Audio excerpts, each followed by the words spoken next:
everyone. Welcome back to Relax with Animal Facts. I am Steph Wolf, and today is the start of an amazing interview series where we all get to learn from different experts all around the world about animals and their experiences with them. I could not think of anyone better to have as a guest to start off the series. And before we get into the interview, I just wanted to mention some important things. This, of course, is not the standard format of the show that many of you are used to in these past 60-something odd episodes. So this episode and future interview episodes may not be as well suited to falling asleep as you guys have gotten used to. Just know that the regular episodes of the show will still be released every Monday. And just a disclaimer before we go into the interview. Many of you long-term listeners already know this, that I tend to talk quickly or fast when I get excited about something. You can actually notice this in many of the primate episodes on the show. And what's more exciting than sitting down with someone you have so much to learn from? So in future episodes, I will try to do my best to modulate my excitement and maybe hang up an LED sign that says, "Speak slower." Regardless, I hope you all enjoy. Let's get to the interview.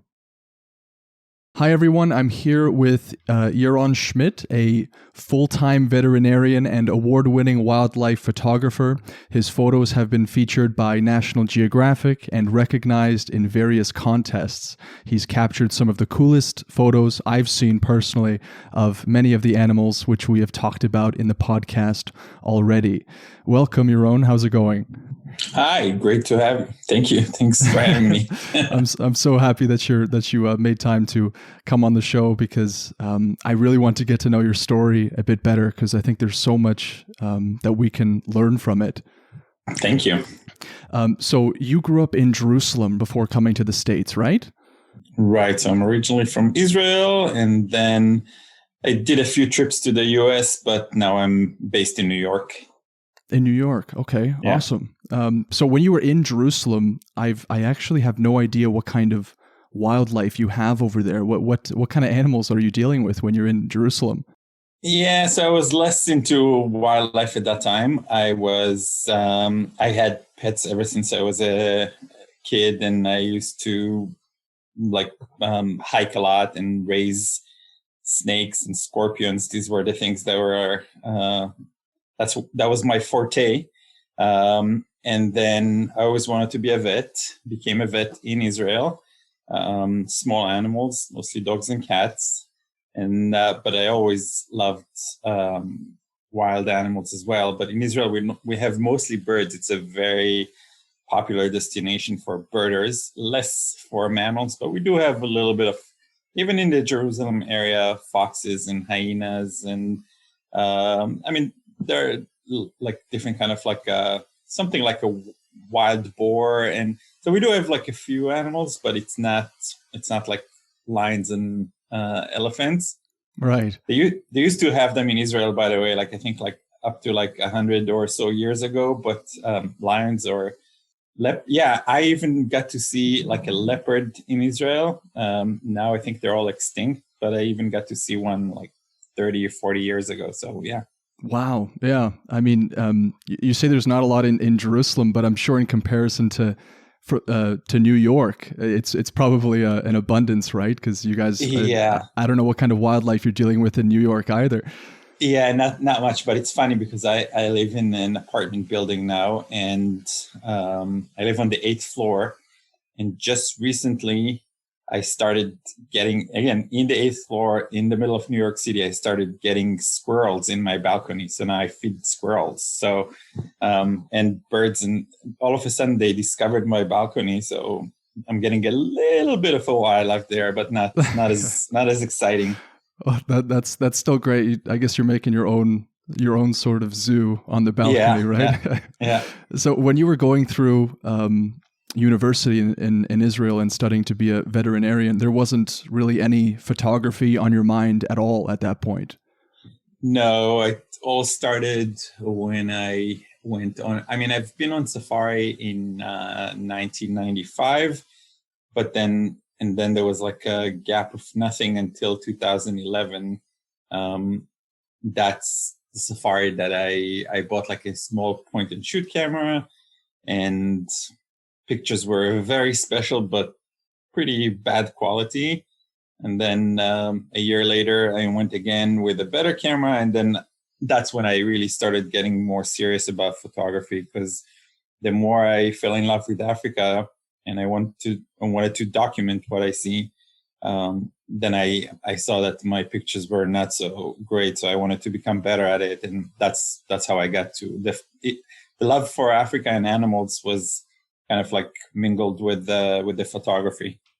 Yeah, that's amazing. I've always wanted to go to Africa. Everyone that listens to the show, I think, knows very well that Africa is one of the most. It's on my probably top list, like number one place to go. There's so much diversity, and here, sorry, what were you gonna say? No, it's truly amazing. It's like, but the problem is that you have to be aware that once you go to Africa, you're going to go again and again and again. You'll try to find ways. So it's like an addiction. So you have to be prepared for this. It's not like a one-time deal, but you can start like this summer, like we're having a safari that there's still spaces available. You're welcome to join. Oh, is that right? It hasn't been affected by the pandemic at all. It's all good to go. No, I mean, it has, but it's that's why, I mean, usually we book like more than a year in advance, but now we take it like 1 week at a time. So Kenya just literally like a couple of days ago lifted they had the travel ban, and they had like different kind of quarantine restrictions. So they just lifted those. So we're back in business. Oh, that's awesome. I might end up taking you up on that. I mean, I've become so used to only seeing squirrels. You know, I'm in sort of the city in Canada, right? So there's not much happening here. There's a little bit more wildlife up north, but nothing in comparison to Africa. So one of the main spots on my list is any primate sanctuary I can find. That would be where I would go. Yeah, I mean, you should go to not necessarily sanctuaries. You should go to the real deal, like to the forests and look for the gorillas and the chimps. It's quite an experience. Let me tell you. You're speaking my language. Have you been on? Have you seen gorillas and whatnot in real life? Yeah, I mean, I've done gorilla trekking, and I've done chimpanzee trekking, and they're completely different experiences. Both are, but even though they're very, very different, they're still very special, and it's truly like a life-changing experience. I can only imagine you're living my dream there. That's fantastic. So whenever I sort of go to the zoo, I'm only able to see animals from behind like a triple reinforced glass, right? And you're there up close and personal. What have you learned from being so up close and personal with these amazing animals? And what I learned is pretty much what I already knew, that if you respect the animals and you give them their space and their privacy, and you don't try to interfere with their lives, they will respect you and accept you. And again, as much as it may sound like weird, they will not hurt you. Again, as long as you're not going to hurt them, they're gonna.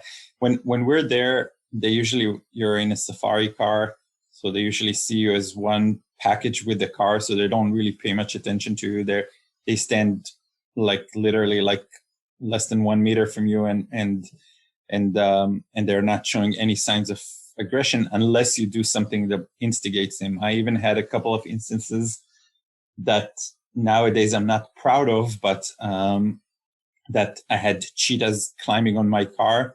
They do that quite often as a vantage point.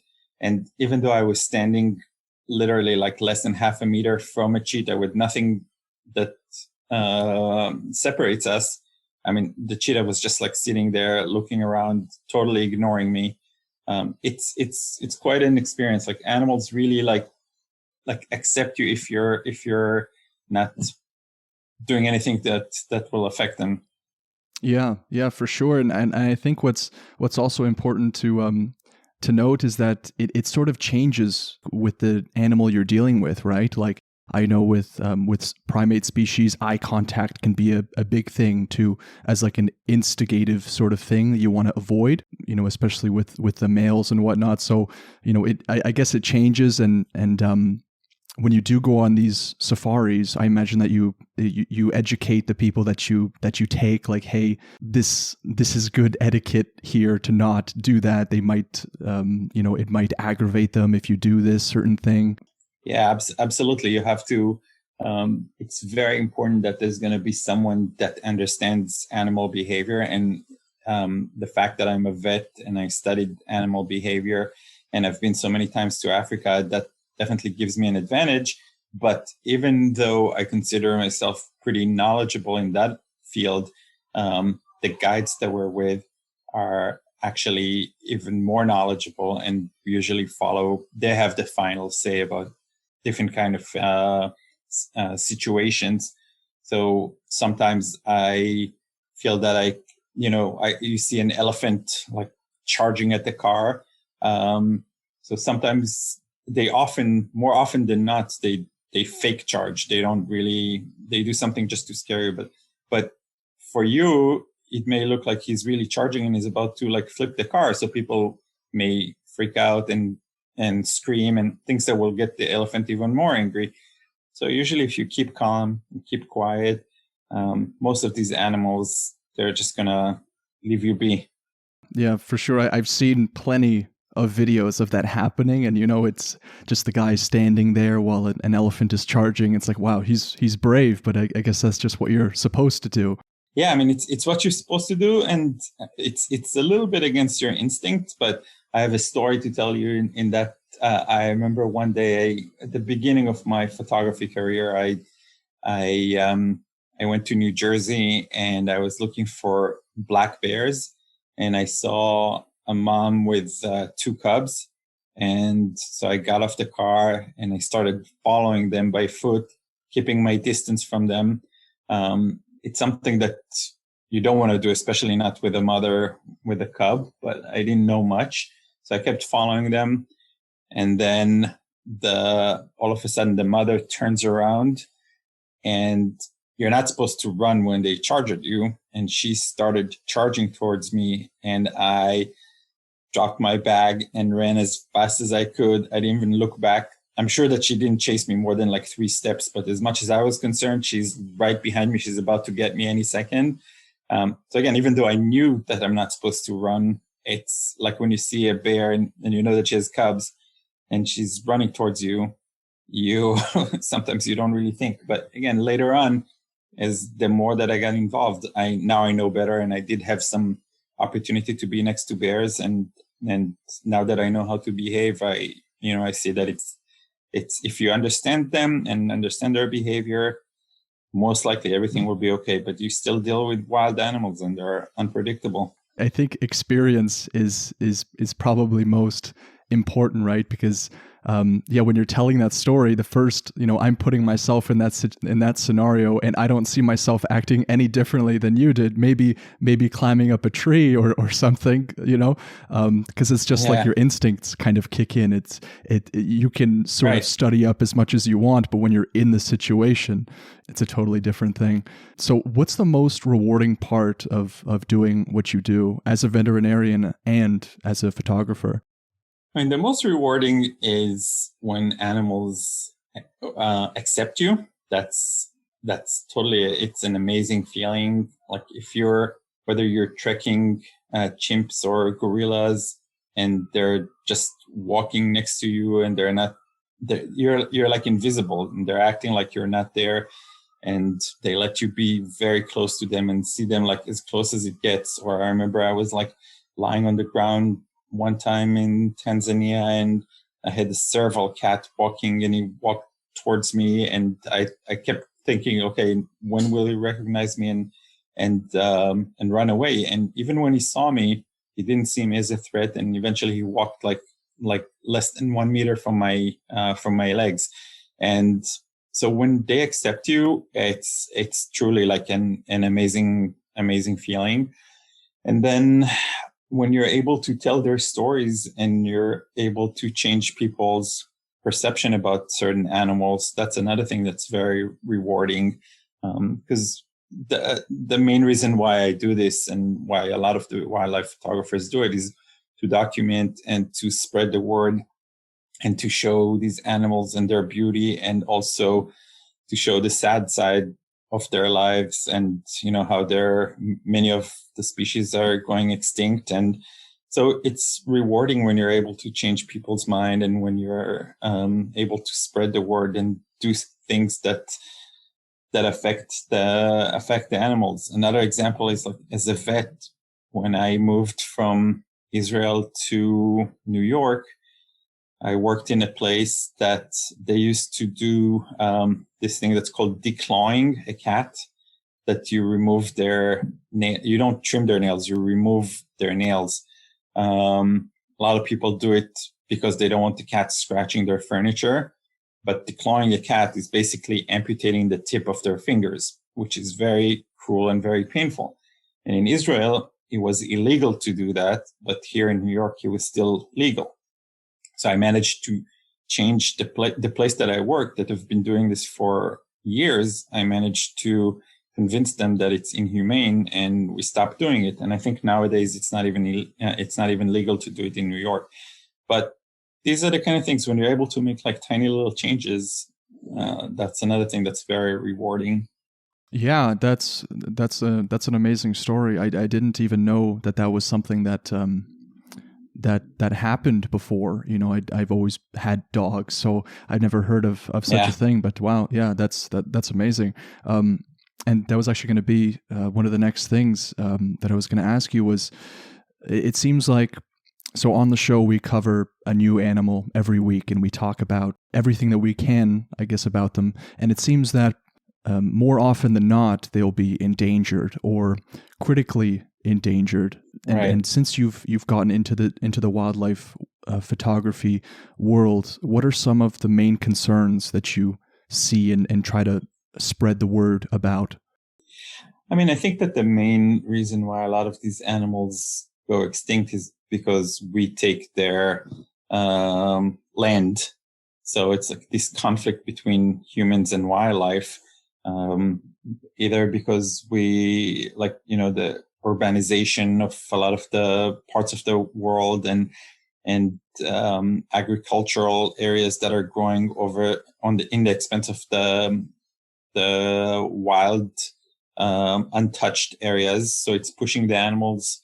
You're kind of like cornering them into small reserves, and they're all, you push them into have like their own conflicts between themselves. So the main thing is when we humans take over their land, it's causing this conflict, and then animals come to, like lions will come and attack the cows of the Maasai because they don't have enough space to go, and we're in their land. And so the more you show the conflict, and the more you show how these animals need our help in order to stop this process, and you show some success stories of different places that manage to find the balance between humans and wildlife, and that these are the things that actually make a difference, and you can see how people react to that too.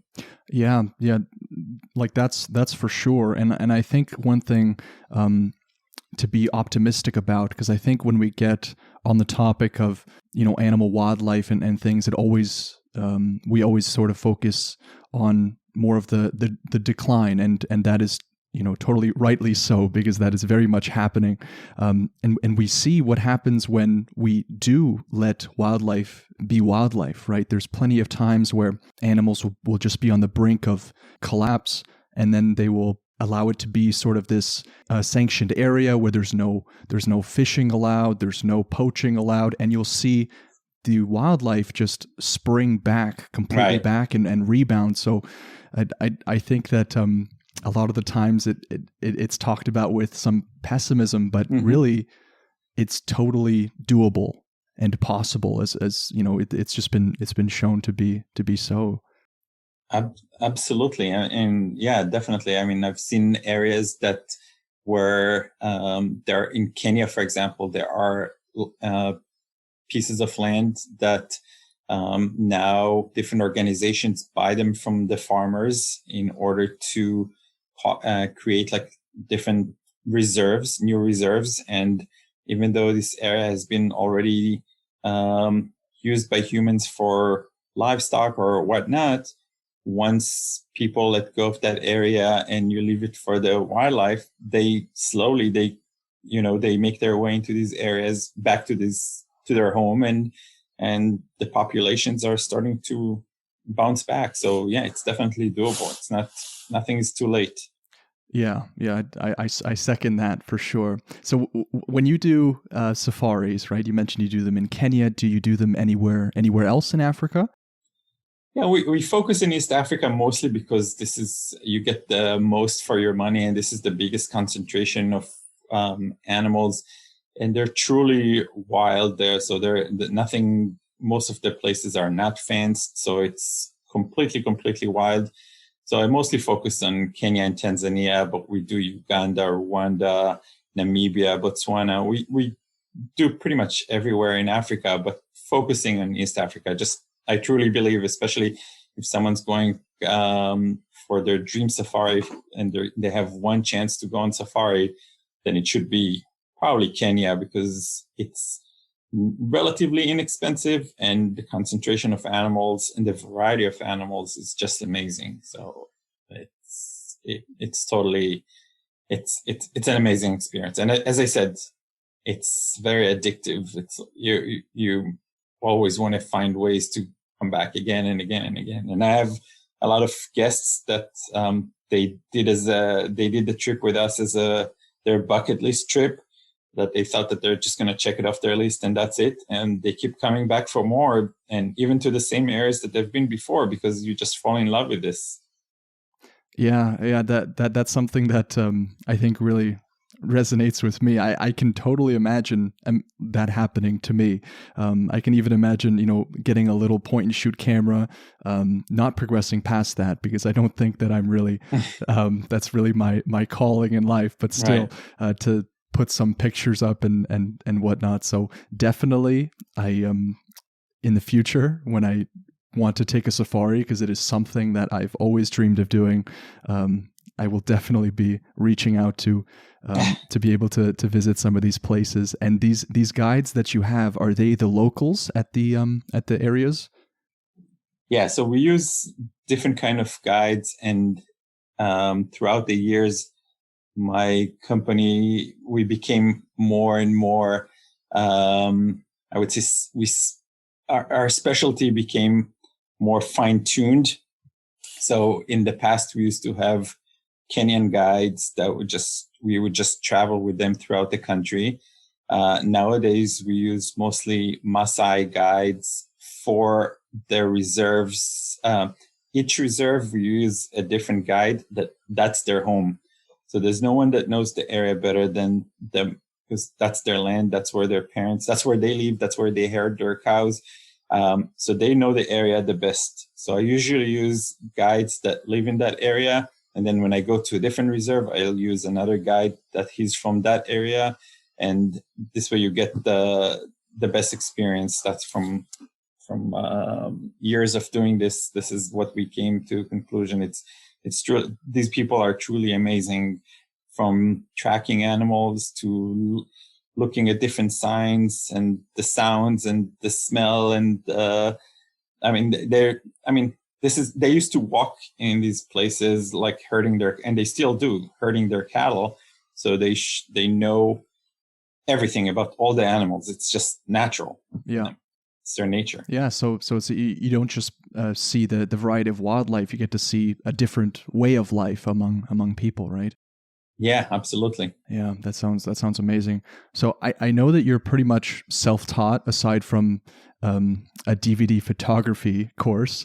But what advice would you give to someone that watches all the nature documentaries and wants to get into the action like you and start wildlife photography?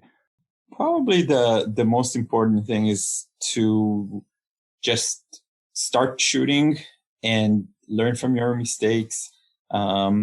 Try to see what are your weaknesses and try to improve them, either by asking other photographers or looking up YouTube tutorials. But the more you shoot, the more, and you don't have to go to Africa. You can go to your backyard. You're always going to find something. You're going to find some birds here, or like foxes or whatnot, even squirrels, and you practice on them, and then you see what your results, and you're trying to get better. And so the more you shoot, the better you'll get. So it's a lot of practice. Just grab your camera and point and shoot. Yeah, pretty much. Yeah. I think that's such a great motto, because I think at a time like this, when there is so much information online, like through courses and YouTube videos, that it can feel a little overwhelming. Yeah, it's very overwhelming, but I think the majority of the wildlife photographers, they're self-taught. It's usually people that had very simple camera at first, either point and shoot or something else, and they just practiced. And when I started, I had like my first camera, not my point and shoot, but my first DSLR camera. It's a super, super basic camera, and I used the kit lens that comes with it. So I didn't even have like any special gear. And when I got certain shots and I posted it, and one of them made it to National Geographic just by chance, that kind of gave me like a big push and the feedback that, maybe there is something. I look at the quality of the pictures. It wasn't so great, but it's the visions that I saw and the composition and the special moment that you capture that make the picture. So you don't have to have like the best gear in order to capture a great picture. Right. Yeah. And it's I imagine a very relaxing sort of process, right? To sometimes post up for quite a while to try to get that shot, and you're just really in the moment. And I think that's why photography can be so therapeutic for so many people. Oh, very much so. Yeah. Yeah, very much. So we're going into the last little bit here, where we're going to be asking you 5 questions submitted by fans of the show. So it's going to be a kind of lightning round. So I'm just going to ask you I'm going to ask you the question, and you can answer how you'd like. So, favorite animal? A leopard. Favorite place or habitat you've ever taken pictures in?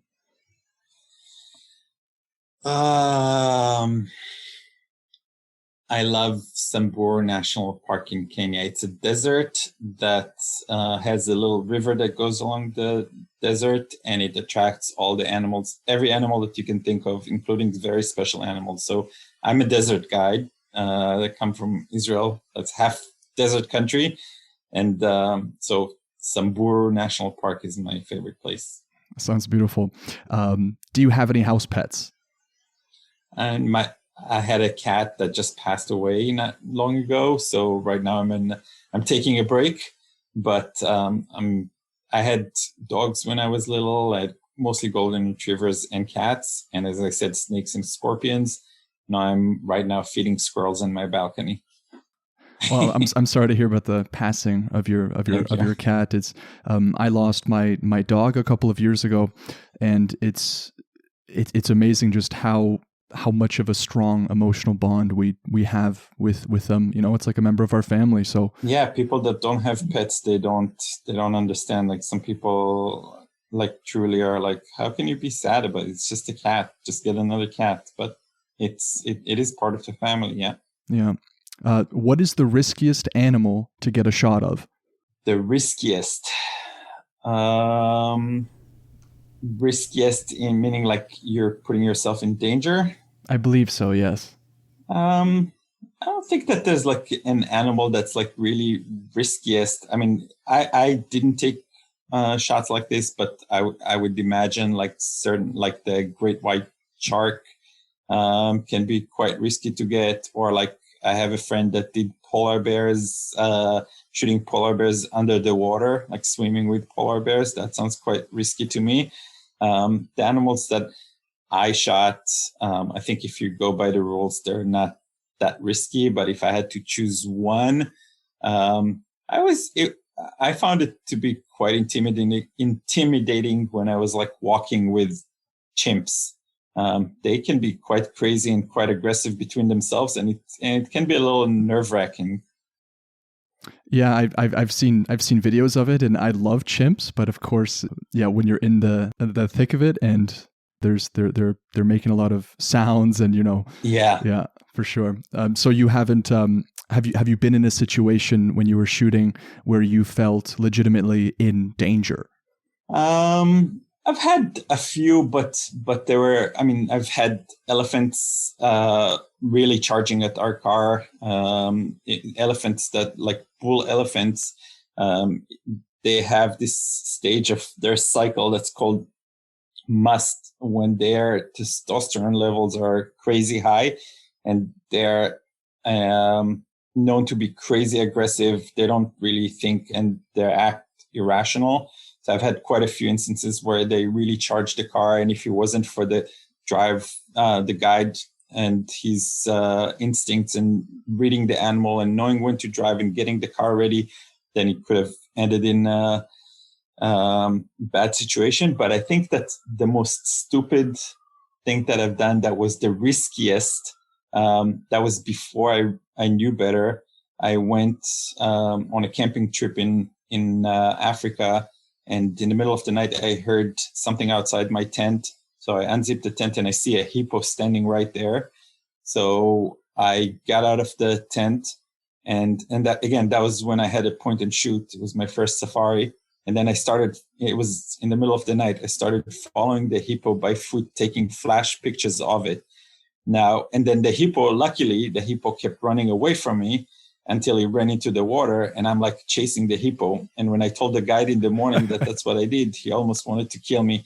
Little did I know that the hippos are one of the most aggressive animals in Africa that kills the most numerous people in Africa, hippos and buffaloes. So, but I didn't know that. And Wow. it's not that I got great shots of it, but yeah, that was the stupidest and riskiest thing that I've done. Yeah, that's I'm just imagining, you going through at night, just like taking flashes while it's running away. And meanwhile, if this thing were to turn on you, it would be it's not going to be taking pictures of you, but yeah, down the hatch, right? And the last question is, how do you personally like to relax? If there are two ways that I really love to relax. One is just to sit outside in a place that there are no people, and like ideally in the desert, and just just sit there and watch the animals and see how they ignore me. And so just listening to the quiet.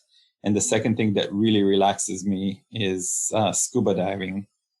When I need like a real relaxation, scuba diving is just amazing. It's just like, because you're disconnected from everything, you're floating, so you're like in a zero gravity kind of thing, and you surround yourself with so much beauty. It's very relaxing.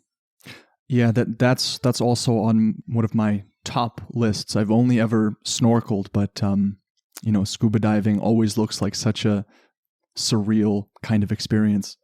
It sure is. And where did you scuba dive? I mostly scuba dived in the past in the Red Sea in Israel and in Sinai, that now belongs to Egypt. It's one of the best places in the world. But I've scuba dived in East Africa, in Zanzibar, in Kenya. I've scuba dived in Hawaii, a little bit in Florida. But my favorite is the Red Sea. Red Sea. Okay. All right. I'll note that down for sure. Yeah. So we've reached the end of the interview. If you want to plug whatever you want to plug, things that you're working on, where people can find Safari and other information. Well, first of all, it was a lot of fun. So thank you for having me. I mean, the main thing is that I tell people I really want people to go to Africa, whether it's with me or not. I think that it's important for people to see it for themselves. This way will make them better ambassadors for these animals, and they'll understand the importance of this thing. So I always tell people, if you want to go to Africa, feel free to reach out to me. I'll be happy to help you, even if you don't go with me. If you found an itinerary that you like with someone and you want my opinion about it, I'll be more than happy to help you. Again, we do lead safaris, and whether guided or not guided, people are welcome to join us. But even if you don't go with us, going to Africa, and I'll be happy to help you. That's awesome. Yeah, and where can they find? So you can either find information on my website, which is yswildlifephotography.com. You can also find me on Instagram and Facebook under the same username, YS Wildlife Photography. And that's it. That's where everything is. I'll be including all of Yaron's information on the show notes of this episode, along with the Instagram posts and the Facebook posts that'll be coming along with the episode release. So you guys can feel free to go in there and prod around. He has some amazing pictures, and if you're going to go on a safari, we know who to call. Thank you. Thank you so much for coming on the show. Thanks for having me.